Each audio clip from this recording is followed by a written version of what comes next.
জুলাই সনদকে যেন পরিপূর্ণভাবে বাস্তবায়ন করা হয়, সেটাই আমাদের সরকারি দলের কাছে দাবি থাকবে।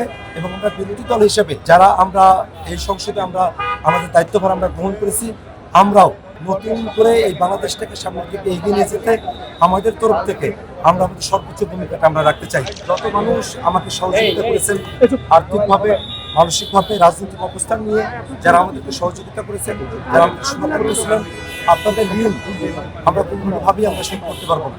যারা আমাদের জোট সঙ্গীরা ছিলেন, আপনাদের কাছে আমাদের কৃতজ্ঞতা। জামাতে ইসলাম, খেলাফত, এই পার্টি সহ যারাই আমাদের যুক্ত ছিলেন, আপনাদের কাছেও আমাদের কৃতজ্ঞতা।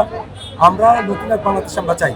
আমরা পার্লামেন্টকে আমরা একটা ভালো করতে পার্লামেন্ট চাই, যে পার্লামেন্টে জনগণের পক্ষে কথা হবে, যে পার্লামেন্ট একই সাথে আইন প্রণয়নের কাজও করবে এবং দেশটা কেমনভাবে পরিচালনা করা হচ্ছে, দেশীয় যে প্রতিষ্ঠানগুলো রয়েছে সেগুলো কি জনগণের পক্ষে কাজ করছে কিনা, প্রত্যেকটা বিষয়ে একটা স্ক্রুটিনির কাজে যে সংসদটা করবে এমন একটা সংসদ আমরা নির্মাণ করতে চাই।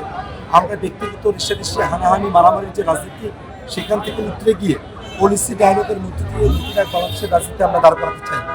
আমরা জুলাই সনদের মধ্যে দিয়ে যে নতুন একটা বাংলাদেশের স্বপ্ন আমরা দেখেছি, সেই জুলাই সনদকে যেন পরিপূর্ণভাবে বাস্তবায়ন করা হয়, সেটাই আমাদের সরকারি দলের কাছে দাবি থাকবে। এবং আমরা বিরোধী দল হিসেবে যারা আমরা এই সংসদে আমরা আমাদের দায়িত্বভার আমরা গ্রহণ করেছি, আমরাও নতুন করে এই বাংলাদেশটাকে সামনের দিকে এগিয়ে নিয়ে যেতে আমাদের তরফ থেকে আমরা আমাদের সর্বোচ্চ ভূমিকাটা আমরা রাখতে চাই।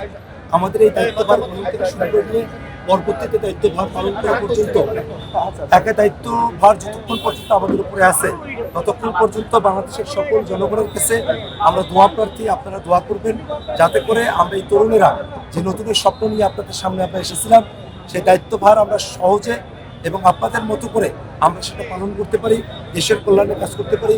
একটা দুর্নীতিমুক্ত, আধিপত্যবাদ মুক্ত, সংস্কার এবং বিচার বাস্তবায়নের যে বাংলাদেশ, সেটাই যেন আমাদের লক্ষ্য হিসেবে আমরা সামনের দিন আমরা কার্যকরভাবে আমরা সেটাকে বাস্তবায়ন করতে পারি।